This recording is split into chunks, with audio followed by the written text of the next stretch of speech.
सिर्फ दो ही रीजन है कि इंडियन मैन आखिरकार लड़कियों के साथ क्यों स्ट्रगल कर रहा है। सबसे पहला रीजन ये है कि वो एक लड़की को ढूंढ लेंगे जिन्हें वो जेन्युइनली पसंद करेंगे, उसके बाद वो उसके प्यार में पागल हो जाएंगे, इमोशनली अटैच हो जाएंगे एंड फिर वो लड़की का इंटरेस्ट धीरे धीरे इस बंदे में खत्म हो जाएगा। स्वाहा हो गया। अब दूसरा रीजन ये है कि even after watching hundreds of thousands of YouTube videos और मे बी इंस्टाग्राम रील्स और परचेजिंग XYZ कोर्सेस, तुम्हारी लाइफ में लड़की नहीं है। एंड जब लड़की आती है तब दिक्कत ये होती है कि वही तुम्हारा इकलौता ऑप्शन बन जाता है। एंड जिस दिन एक लड़की तुम्हारा इकलौता ऑप्शन बन जाती है ना, उस दिन तुम चाहो या तो फिर ना चाहो मेरे भाई, तुम नीडी हरकतें करोगे। एंड क्या होगा इससे? वापस लड़की भाग जाएगी। तो आज मैं तुम्हें इस वीडियो में बताने वाला हूं कि आखिरकार तुम्हारी लाइफ में ऑप्शंस को कैसे लाया जाए। अगर तुम्हारी लाइफ में ऑप्शंस नहीं होंगे तो तुम्हारी माइंडसेट है ना एबंडेंस वाली होगी नहीं। तो इसीलिए ये वीडियो बहुत ज्यादा इंपॉर्टेंट है। देखो, सबसे मेन रीजन क्या है पता है? दिल टूटने का, कि वन गर्ल सिंड्रोम। हमें ऐसा लगता है कि एक लड़की अगर हमसे प्यार कर रही है, हमसे बात कर रही है या तो फिर हमारे लिए कुछ भी करने के लिए तैयार हो जा रही है, तो फिर हम दूसरी लड़की से बात ही क्यों करें, यही सोचते हैं हम। लेकिन सिचुएशन क्या होती है ना कि अभी भी कमिटमेंट नहीं हुआ है। अभी भी उस लड़की ने ऐसा नहीं बोला है कि हम दोनों सिर्फ एक्सक्लूसिव हो चुके हैं एंड अब किसी और को डेट नहीं करेंगे, ना ही किसी और के बारे में सोचेंगे, ना ही किसी और से शादी करेंगे। हमारा पक्का हो चुका है कि हम दोनों सीरियस रिलेशनशिप के लिए आगे बढ़ रहे हैं। ऐसा कमिटमेंट हुआ ही नहीं है। एंड कमिटमेंट ना होने के बावजूद भी तुम तुम्हारे दिमाग में इमेजिनेशंस क्रिएट करने लगते हो कि अब तो यही मेरी बंदी है, अब कोई और नहीं चाहिए। एंड इसी वजह से फिर तुम अपना टाइम, अटेंशन, वैलिडेशन सिर्फ एक लड़की को देते रहोगे। एंड इसी वजह से फिर तुम्हारे दिमाग में ऐसा लगेगा कि अगर ये लड़की तुम्हें टाइम नहीं दे रही, अटेंशन नहीं दे रही, तो यार जिंदगी तो खत्म हो रही है, राइट? इमोशनल अटैचमेंट इसी वजह से ज्यादा बढ़ता जाता है। ओके, इसी वजह से बढ़ता है। नीडीनेस अपने आप आ जाएगी। क्यों? क्योंकि तुम्हें वही लड़की अपनी लाइफ में चाहिए होगी। देखो मेरे भाई, जिस दिन तुम्हें सिर्फ वही लड़की तुम्हारी लाइफ में चाहिए ना, उस दिन तुम सारी चीजें छोड़ दोगे, अपनी सेल्फ रिस्पेक्ट, अपनी इज्जत, सब कुछ गवा दोगे एंड उसके लिए कुछ भी करने के लिए तैयार हो जाओगे। तो ऐसा नहीं होना चाहिए। हाँ, तुमने सही सुना, ऐसा नहीं होना चाहिए। तुम खुद को प्रायोरिटी हमेशा देना चाहिए, तुम खुद की वैल्यू हमेशा सबसे ज्यादा करने चाहिए। And she pulls away. देखो, जब भी ऐसा सिनेरियो होगा तो वो तुम्हारी लाइफ में से जाना चाहेगी।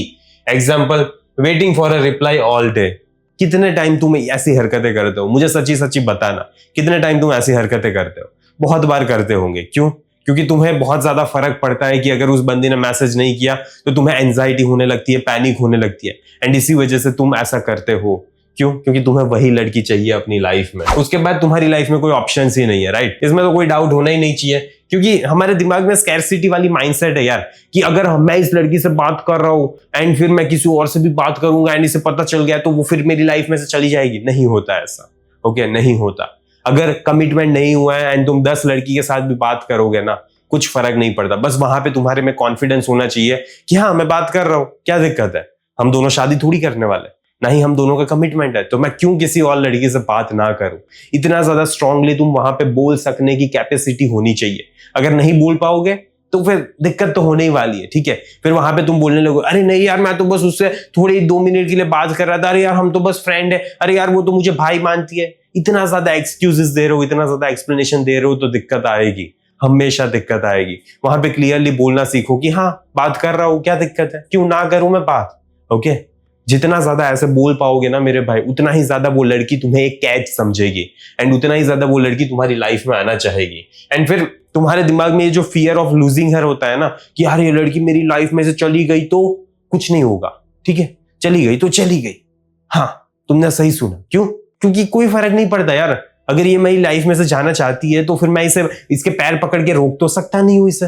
तो फिर अगर वो जाना चाहती है तो जाए। एंड ठीक है, मेरे पास दूसरी लड़कियां भी है। ओके, अभी कुछ सीरियस था नहीं एंड कमिटमेंट भी हुआ नहीं था, तो अगर वो जाना चाहती है तो भले जाए। ओवर थिंकिंग नहीं होगी तुम्हारे लिए, ठीक है? क्योंकि तुम्हारे पास लड़कियां होगी, तुम्हारे पास काम होगा। तुम एक लड़की के साथ बात करोगे तो ओवर थिंकिंग करते रहोगे कि यार इसने मुझे मैसेज क्यों नहीं किया, अरे यार ये मिलने के लिए आ क्यों नहीं रही। लेकिन वहां पे फिर तुम दूसरी लड़की को बाहर लेकर जा सकते हो। ओवर इन्वेस्टिंग कर ही नहीं पाओगे क्योंकि तुम्हारे पास ऑप्शंस ही ऑप्शंस है। Okay, example, 1 match is equals to future wife. जिस दिन ये थिंकिंग तुम्हारी चेंज हो जाएगी ना कि यार एक ही मैच हुआ है, ठीक है, उस लड़की के साथ मैच हुआ है, इसका मतलब ये नहीं है कि वो लड़की से तुम्हारी शादी हो जाएगी। नहीं है। तुम 5 बार डेट पे जा चुके हो, सेक्स हो चुका है, इसका मतलब भी ये नहीं है कि वो तुम्हारी वाइफ बन चुकी है। Okay, both are different things, दोनों को मिक्स मत किया करो। गोल्डन रूल ये तुम्हें हमेशा याद रखना है मेरे भाई, woman notice man who already have choices. ठीक है, लड़की को एक ऐसा ही बंदा पसंद होता है जिसकी लाइफ में चॉइसेस है, जिसकी लाइफ में ऑप्शंस है, एंड इसी वजह से तुम्हें ऐसा मैन बनना पड़ता है जिसकी लाइफ में ऑप्शंस हो। ऐसा नहीं man desperately looking for one, ठीक है, ऐसा नहीं, ऐसा मैन तुम्हें नहीं बनना है जिसको लाइफ में लड़की चाहिए ही चाहिए, नहीं बनना है यार ऐसा मैन, कुछ फायदा नहीं होता। अपग्रेड योर अट्रैक्टिवनेस, देखो ऑप्शंस बढ़ाने के लिए मेरे भाई कुछ चीजें जरूरी होती है, एंड ये सारी चीजें अब यहाँ से स्टार्ट होती है। ओके, सबसे पहली है अपनी अट्रैक्टिवनेस को बढ़ाओ। अगर नहीं बढ़ाओगे तो फिर तुम्हारी जो सेक्सुअल मार्केट वैल्यू होती है ना वो कम हो जाती है। ओके, फिटनेस पे ध्यान देना पड़ेगा तुम्हें, ग्रूमिंग पे ध्यान देना पड़ेगा। देखो आज मेरी शक्ल थोड़ी अच्छी लग रही है, ठीक है, बाल बाल सेट है, ठीक है, तो ऐसे ग्रूमिंग करो तो अच्छा लगेगा, वरना मैं फिर थोड़ा जानवर जैसा दिखता हूँ। ठीक है, तो अभी थोड़ा अच्छा दिख रहा हूँ मे बी। ड्रेसिंग पे ध्यान दो, थोड़ा हेयर स्टाइल पे ध्यान दो, स्किन पे ध्यान दो। ठीक है, स्किन पे मतलब अगर तुम काले हो तो काले हो, लेकिन तो भी थोड़ा कुछ अच्छा कर सकते हो। ठीक है, जो भी मतलब क्रीम व्रीम है, गोरे होने के लिए नहीं कर रहे, बस ऐसा इस वजह से क्योंकि तुम्हारी स्किन शाइन करे, ओके, ग्लो करे ऐसा। एंड बॉडी लैंग्वेज प्रेजेंस बहुत ज्यादा मैटर करती है कि तुम जब लड़की के साथ खड़े हो तो हिल तो नहीं रहे ना, फिजिटिंग तो नहीं कर रहे ना, ये सारी चीजें मैटर करती है। एग्जाम्पल, दो मैन है यहाँ पे, उनकी सेम सैलरी है, मान लो कि एक राज है एंड रोहन है, दोनों सेम जॉब करते हैं, सेम सैलरी है एंड डिफरेंट अपीयरेंसेस है। बंदा है, ठीक है, पहला वाला वो जिम जाता है, अच्छी फिजिक है, ब्रॉड शोल्डर्स है, तो उसकी लाइफ में लड़की आएगी। ओके, उसकी लाइफ में लड़की आएगी। लेकिन एक दूसरी टाइप है, दूसरा बंदा है जो ओवरवेट है, ठीक है, बहुत ज्यादा वजन है, अपने आप को अच्छे से ड्रेस करके नहीं रखता है, सिर्फ कुर्ते पाजामे में घूमता है या तो फिर लोअर एंड टी शर्ट में घूमता है, ठीक है, चप्पल पहन के बाहर जाता है, तो उसकी वैल्यू थोड़ी कम हो जाती है। ओके, थोड़ी नहीं, वैसे बहुत ज्यादा कम हो जाए। So now you have to decide मेरे भाई कि तुम्हें क्या करना है। एंड देखो, तुम्हें अगर ये सारी चीजें और भी ज्यादा इन डेप्थ नॉलेज चाहिए ना, तो मेरा अट्रैक्शन का फेज 1 से तुम अपनी ट्रांसफॉर्मेशन की जर्नी स्टार्ट कर सकते हो। ओके, अट्रैक्शन का फेज 1, ठीक है, जहां पे तुम मास्टर करोगे अट्रैक्शन को, कैसे लड़की से बात करनी होती है, कैसे लड़की को डेट पर लेकर जाना होता है, कैसे अपनी फ्रेम को मेंटेन करनी होती है, ओके, कैसे लीड करना होता है, ये सारी चीजें तुम्हें वहां पे पता चलेगी। एंड उसके बाद फिर धीरे धीरे तुम अपनी लाइफ में प्रोग्रेस कर सकते हो। ठीक है, फेज 2 एंड फेज 3, 3 फेजेस है। इन तीनों फेजेस में तुम अगर अपने लाइफ में बहुत ज्यादा आगे बढ़ जाते हो लड़की के साथ, तो तीनों फेजेस तुम्हारी लाइफ में रिलेशनशिप में बहुत ज्यादा इंपॉर्टेंस होल्ड करते हैं। ओके, तो अगर तुम इंटरेस्टेड हो तो कमेंट वाली पिन लिंक चेक कर लेना, and surely you can grow through it. Become social, इसके बाद सोशल तुम्हें बनना पड़ेगा। देखो मैं भी इंट्रोवर्ट हूँ, ओके, मुझे भी लोगों से बात करना पसंद नहीं है, लेकिन मैंने धीरे धीरे है ना ये चीजों से बाहर निकला हूं। मैं अभी भी मैं लोगों से बात नहीं करता हूं, मैं ग्रुप में कुछ बोलता नहीं हूं, लेकिन अगर जरूरत पड़ेगी तो मैं बोल सकता हूं। ठीक है, तो ये कैपेबिलिटी तुम्हें अपने अंदर डेवलप करनी पड़ेगी। Talk to gym staff, gym वाले लोगों से बात करो यार, उनको अच्छा लगता है बकचोदी करना।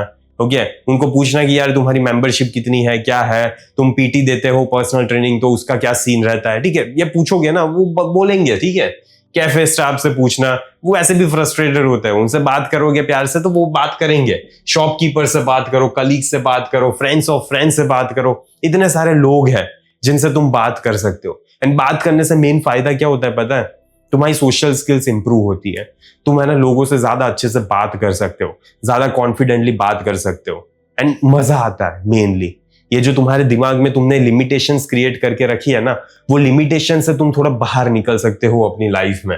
And don't only talk to attractive women. देखो हमारा मेन एम कभी भी ये नहीं है यार कि सिर्फ अच्छी खूबसूरत लड़की से ही बात करनी है, सारी तरीके की लड़की से बात करो, मजा आएगा ज्यादा। ओके, ज्यादा मजा आएगा तुम्हें, क्योंकि कभी भी सिर्फ एक ही पर्सन से बात करके क्या ही फायदा होने वाला है यार। ओके, एंड आज नहीं तो कल वो सारी चीजें नॉर्मलाइज हो जाएगी। आज भले तुम्हें डर लग रहा है, लेकिन जितना ज्यादा तुम अपने आप को ऐसे सिचुएशन में डालोगे उतना ही ज्यादा तुम्हें मजा आता जाएगा। गो वेयर पीपल आर, तुम्हारी मेन गलती क्या है पता है, तुम ऐसी जगह पे जाते ही नहीं हो जहां पे दूसरे लोग भी आते हैं। अगर नहीं जाओगे ऐसी जगह पे तो तुम अपने लिए अपॉर्चुनिटीज क्रिएट नहीं कर रहे। कैसे कोई तुम्हारी लाइफ में आएगा यार अगर तुम्हारी लाइफ में अपॉर्चुनिटीज की ही कमी है तो। ओके, तो ऐसी जगह पे जाओ जहां पे अच्छे इंसान आते हैं, जिम पे, ठीक है, क्वालिटी पीपल आते हैं। हाँ, थोड़ा मुश्किल होता है वहां पे लड़की पटाना, लेकिन जिम भी एक अपॉर्चुनिटी क्रिएट कर सकते हो अगर तुम्हारा रियल में लुक्स सब कुछ अच्छा है तो ठीक है, ओनली देन। वेडिंग्स पे तो इजी है क्योंकि वहां पे रिलेशंस भी इजीली मिल सकते हैं, तुम्हें पता चल सकता है कि वो लड़की किसी की रिश्तेदार है, उसको तुम जानते हो अच्छे से, उसका नंबर ले सकते हो, उससे बात करना स्टार्ट कर सकते हो। हाउस पार्टीज होती है, ठीक है, अगर तुम मुंबई, दिल्ली, बैंगलोर ऐसी कोई हाई फाई जगह पे रहते हो तो हॉबी वाली क्लासेस पे चले जाओ। जैसे मेरे अभी एक क्लाइंट है, वो मुझे बोल रहे थे कि यार देख हर्ष, मैं ना आर्ट क्लासेस में जाके लड़की को पटाऊंगा। तो पटाओ, ठीक है, जो भी तुम्हें अच्छी लगती है एक्टिविटीज वो करो, एंड वो एक्टिविटीज से तुम लड़की को ला सकते हो अपनी लाइफ में। क्लब्स में जा सकते हो, ठीक है, वहां पे क्या बोलते हैं वो बॉलिंग चलती है वो वाला, या तो फिर स्नूकर वाली गेम होती है। मे बी लड़की वहां पे कम आती होगी लेकिन आती है, ओके। फिर कैफेज पे तो बहुत अच्छा है, ठीक है, वहां पे, एंड वो भी रीडिंग वाला कैफे हो गया तो वहां पे तो और भी ज्यादा अच्छी बात है। बिल्ड सोशल प्रूफ, अब देखो ये है ना बहुत ज्यादा मैटर करता है। तुम सोचोगी कि यार मुझे दिखावा नहीं करना, अब दूसरा ही मेरा जो क्लाइंट है ना वो मुझे बोलता था देख यार मुझे है ना ये सारी चीजें दिखावा करना पसंद ही नहीं है, मुझे स्नैपचैट पे स्नैप्स डालना पसंद ही नहीं है, लेकिन फिर भी हर्ष तूने बोला है ना इस वजह से मैं डाल रहा हूँ। मैं समझ सकता हूँ, okay, I can understand that, लेकिन तुम्हें यह समझना पड़ेगा कि अगर लड़की देखेगी नहीं ना कि तुम्हारी लाइफ में तुम खुशी से जीवन जी रहे हो तो कभी भी उसे ऐसा फील नहीं होगा कि यार मुझे इसके जीवन में जाना है, ओके। यही रियलिटी है यार, लोगों को है ना पसंद होता है कि वो पर्सन अपनी लाइफ में क्या कर रहा है, एंड वो ये सारी चीजें कर रहा है तो मुझे भी ये सारी चीजें पसंद है क्या, वो फिर तुमसे ज्यादा अच्छे से रिलेट कर पाती है। फ्रेंड्स, ठीक है, फ्रेंड्स वाली पोस्ट डालो, फोटोज इंस्टाग्राम पे, टिंडर पे, बम्बल पे, हिंज पे, स्टोरीज पे डालो अच्छी अच्छी, जहां पे तुम जा रहे हो, ठीक है, अगर कहीं बाहर घूम रहे हो तो वैसी फोटोज डालो, अगर तुमने किसी का कुत्ता देख लिया तो वो कुत्ते के साथ फोटो डालो, इवेंट्स में क्या हो रहा है, ठीक है, सारी चीजें, वीकेंड प्लान्स करो, अपनी लाइफ को एंजॉय करो, show you have a life. दिखाना पड़ेगा यार, देखो मैंने जैसे बोला दिखावे वाली दुनिया है तो तुम्हें भी दिखाना सीखना पड़ेगा लोगों को कि तुम भी एक अच्छी लाइफ जी रहे हो, उसी से लोगों को ऐसा लगता है यार मुझे भी ऐसी लाइफ जीनी है। फिक्स योर इंस्टाग्राम, देखो अब ये भी थोड़ा करना पड़ेगा, ओके। मुझे पता है तुम्हें अच्छा नहीं लगता है, मोस्ट ऑफ के पास तुम्हारे पास इंस्टाग्राम होगा भी नहीं, लेकिन जैसे ही तुम अगर टिंडर या बम्बल या हिंज पे लड़की को मैसेज डालते हो, या तो फिर तुम ऑफिस में हो एंड लड़की का नंबर मांगते हो, तो ठीक है वो तुम्हें व्हाट्सएप नंबर से ज्यादा अपना स्नैपचैट आईडी या तो फिर तुम्हें इंस्टाग्राम आईडी देना ज्यादा पसंद करेगी, एंड फिर तुम्हें क्या लगता है वहां पर वो देखेगी नहीं कि इस बंदे ने अपनी लाइफ में क्या किया है, कैसी पोस्ट है, किसके साथ घूमता है, देखेगी वो, ओके, देखेगी। इसीलिए एक गुड डीपी का होना जरूरी है, okay, it's important, lifestyle necessity है यार। फ्रेंड्स होने चाहिए, हाँ, एंड फ्रेंड्स को पोस्ट में मत डाल देना, बस वहां पे स्टोरी में रख सकते हो, तुम कहीं पे घूमने गए हो या एंजॉय कर रहे हो, ताकि पोस्ट में ये ट्राई करना कि तुम अकेले ही हो, ओके। फिर फिटनेस पे ध्यान दे रहे हो ऐसा, एंड बेटर फोटोज, ठीक है, आईफोन या तो फिर डीएसएलआर से नीचे की फोटोज नहीं होनी चाहिए, मजाक नहीं कर रहा मैं, okay. And no mirror selfies, mirror वाली सेल्फीज मत डालना, ये है ना पता नहीं 90s नहीं चल रहा, ओके, या तो फिर और भी ज्यादा पुराने साल में चले जाओ तो मिरर वाली सेल्फीज मत डालो। 90s तो नहीं, हालांकि 2000s हो गया। सो स्टॉप वेटिंग, दूसरा चीज, वेट करना बंद करो कि वो लड़की आएगी मेरी लाइफ में एंड मेरी लाइफ में खुशियां ही खुशियां आ जाएगी। क्रिएट अपॉर्चुनिटीज, देखो लोगों को लगता है कि नहीं यार मैं अपनी जीवन जी रहा हूं एंड ऐसे ही लड़की आ जाएगी, नहीं होता ऐसा, तुम्हें अपॉर्चुनिटीज क्रिएट करनी पड़ती है। अगर तुम उसके लिए वेट करते हुए बैठे रहोगे ना, नहीं यार मेरी लाइफ में तो अपने आप आ जाएगी, तो फिर कॉन्ग्रेचुलेशंस, नहीं आने वाली वो लड़की, ओके, कोई भी लड़की नहीं आने वाली, बिकॉज तुम अपने आप को ऐसी जगह पे डालोगे ही नहीं तो फिर कैसे आएगी यार। तुम्हें अपॉर्चुनिटी क्रिएट करनी पड़ेगी, तब जाके अपॉर्चुनिटी पे कोई दस्तक देगा, ओके। उसके बाद वो लड़की तुम्हारी लाइफ में आना चाहे या तो फिर ना चाहे, वो सारी चीजें डिपेंड करती है। And at the end of the day my friend, more option से होता है क्या है पता है, लेस नीडीनेस। नीडी नहीं रहोगे यार तुम, ठीक है। ये जो एंजाइटी, पैनिक अटैक्स आता है ना, एक लड़की के पीछे इतने ज्यादा ओवर थिंकिंग करते हो ना, नहीं होगा ये, ओके। एंड ज्यादा कॉन्फिडेंट फील करोगे तुम चाहो या तो फिर ना चाहो फील करोगे तुम, एंड उतने ही ज्यादा अट्रैक्शन तुम्हारी लाइफ में बढ़ेगा, वो लड़की भी फील कर पाएगी है। एंड ये जो इंटरेस्ट लूज हो जाता है ना, ये सारी चीजें बार बार नहीं होती रहेगी तुम्हारी लाइफ में। तो अब तुम्हें डिसाइड करना है कि ये सारी चीजें अगर तुम्हें मेरे पास से सीखनी है तो अपनी जर्नी को स्टार्ट करो अट्रैक्शन फेज 1 से, ओके, फिर फेज 2, फेज 3, एंड अगर तुम्हें ऐसा लग रहा है कि तुम्हें डायरेक्टली फेज 3 में जाना है, then surely go for it, okay. या तो फिर फेज 2 में तुम्हें ऐसा लग रहा है कि इंटरेस्ट यार चला जा रहा है, पता ही नहीं चल रहा कि क्या करूं, देन गो फॉर फेज 2। तुम्हें डिसाइड करना है कि तुम तुम्हारी जर्नी में अभी कौन से स्टेज में हो, एंड उस स्टेज के हिसाब से डिसीजन लो कि तुम्हारे लिए कौन सा अच्छा फेज रहेगा, ओके। एंड इसी के साथ मुझे आशा है कि मैंने तुम्हारी लाइफ में छोटी सी वैल्यू प्रोवाइड किया है। तो इस वीडियो को मैं यहीं पे समाप्त करता हूँ। जल्द मिलेंगे। टाटा बाय बाय सी या।